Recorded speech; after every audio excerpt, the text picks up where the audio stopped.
I'm going to play through one of my games from the World Championship. Let's go.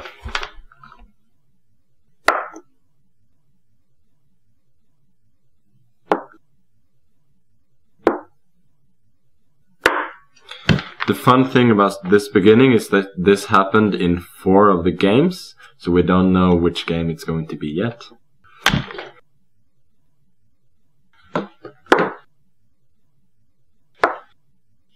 Now we know that it's going to be the second game. White against Anand.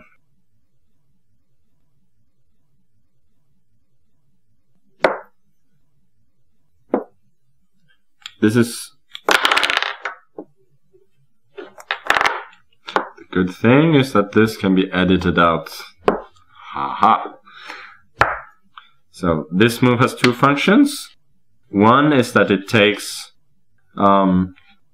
this square away from the knight, and the other is that it takes the square away from the bishop. Seriously though, one of the things I'm playing for is that the light squared bishop, which is the bishop that has no opponent and is supposed to be the strong one, doesn't have any particular prospects at the moment.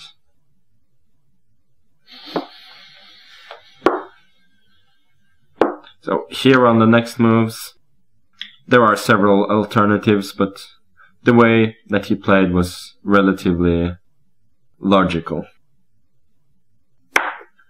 I'll just mention that here it was also possible to play the move f6, preparing for d5. And now if I play a5, trying to trap the bishop escapes, and if I try to do this, for instance, then he can already strike in the center with d5 with a good game. Or a decent game, at least. But he instead played a5, which makes sense. Now, again, he's probably going to play f6 and then d5 or even knight f8 on the next move. So I didn't see any particular plans other than to take the bishop and push in the center. Now a lot of things are equal. There are opposite colored bishops. The situation in the center is almost equal, but I might have a slight initiative and there's not too much risk. He played queen c7, which I thought was a little bit superficial. I think he should have played the move c5 immediately, clarifying the situation in the center. Then if I push d5, intending later on maybe some of the same plans, pushing the rook here, maybe removing the knight either this way or this way, depending on whether I want to put the knight here or put the knight on the king side, and then swinging the rook over.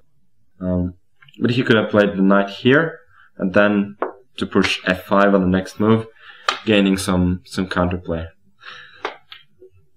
But he decided to do this instead, so I continue my plan of bringing the rook into play here, and I took and played the knight here. Now the knight intends to go here, the rook here, and the queen here, here, or here, depending on the situation.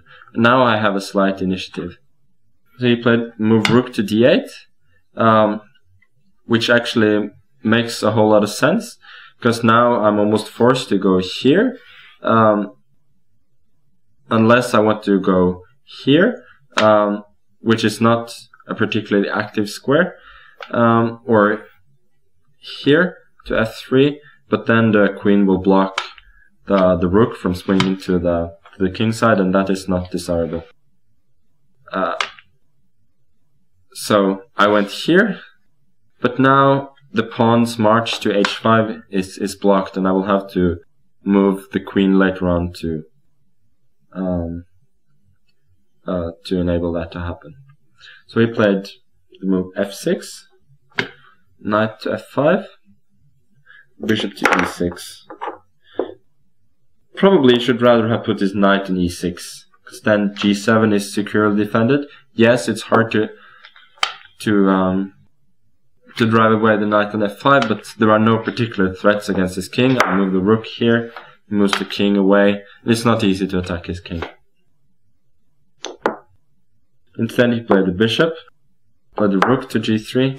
I must admit that I expected him to play the rook to d7. Even here, if I push the pawn, maybe he doubles rooks.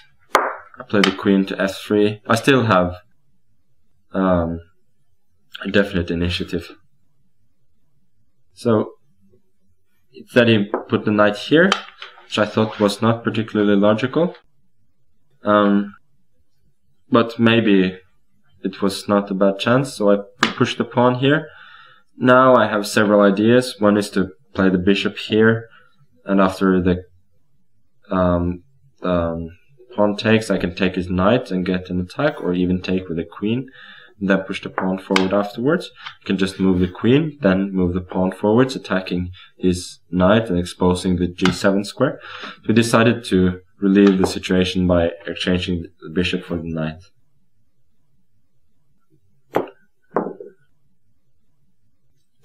Now we've exchanged 2 pairs of minor pieces.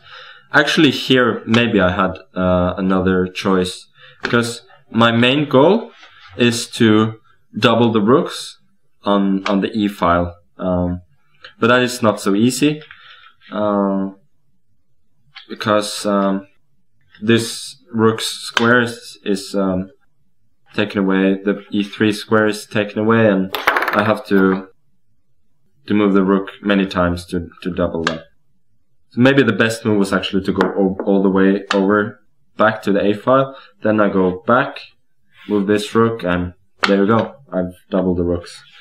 But I went here instead, which looks more logical. But now, if I try to double the rooks via this way, you cannot try and exchange rooks because I give a check and it's checkmate. But to prepare that move, no, wait a second, he can just play queen f7, and to get something I have to exchange the queens, take this pawn, but then he has several ways, for instance to go here, of gaining serious drawing chances. So instead I went with the rook here, preparing this maneuver. And here he definitely should have given his king a bit of air with this move, h6. Now if I move the rook here, you can play the rook to d4, forcing my rook either to move away or exchange. Otherwise, I might have had to move the rook all the way over here or to b3 in order to continue this maneuver. So, but instead he went rook to b8 to protect this weak pawn. But now I can bring the rook into play, as again, if he moves the rook here, there is a checkmate. So he moved his queen here. Now the idea is, if I, for example, take the pawn, he will give a check and exchange rooks, again with better drawing chances than he has in the game. So I move the king, safeguarding the king and preventing the check. So we're gonna stop it here. The position is very good for white for a number of reasons. I will soon control the e-file with two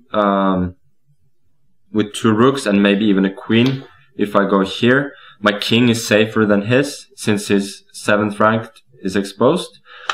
His b-pawn is weak, and in general it's such with only major pieces on the board that the side that has the safer king has also less weaknesses, because you need with a safer king, it's easier to activate your pieces, and then you can more easily attack the opponent's weaknesses rather than defend your own. Not all my moves from here on were too great, but eventually I managed to win.